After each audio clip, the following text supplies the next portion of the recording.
قرآن کریم جب مقام محمد صلی اللہ علیہ وآلہ وسلم پر پہنچتا ہے تو کمال کر دیتا ہے۔ آیت لے کر آتا ہے وَرَفَعْنَا لَكَ ذِكْرَكَ، ہم نے آپ کے لیے آپ کا ذکر بلند کر دیا۔ آیت کو تھوڑا سا غور سے پڑھیں، مطالعہ کریں تو اس کے اندر ایک بہت خوبصورت مقام، ایک راز چھپا ہوا ہے۔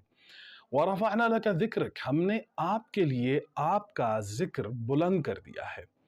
آپ دیکھیے کردار محمد صلی اللہ علیہ وسلم کو کہ آپ صلی اللہ علیہ وسلم کا ذکر آپ کی ذات میں اور کائنات میں بلند کر دیا گیا ہے۔ آپ کو آپ کی نگاہ میں اور کائنات میں سر بلند کر دیا گیا ہے، عزت دار کر دیا ہے، پروقار کر دیا ہے، سر بلند کر دیا ہے۔ تو اس آیت سے ایک بڑا خوبصورت سبق یہ ملتا ہے کہ خوش نصیب ہے وہ انسان کہ جو خود اپنی نگاہ میں پروقار ہو، سر بلند ہو، باکردار ہو۔ آمین یا رب العالمین۔ السلام علیکم ورحمۃ اللہ وبرکاتہ۔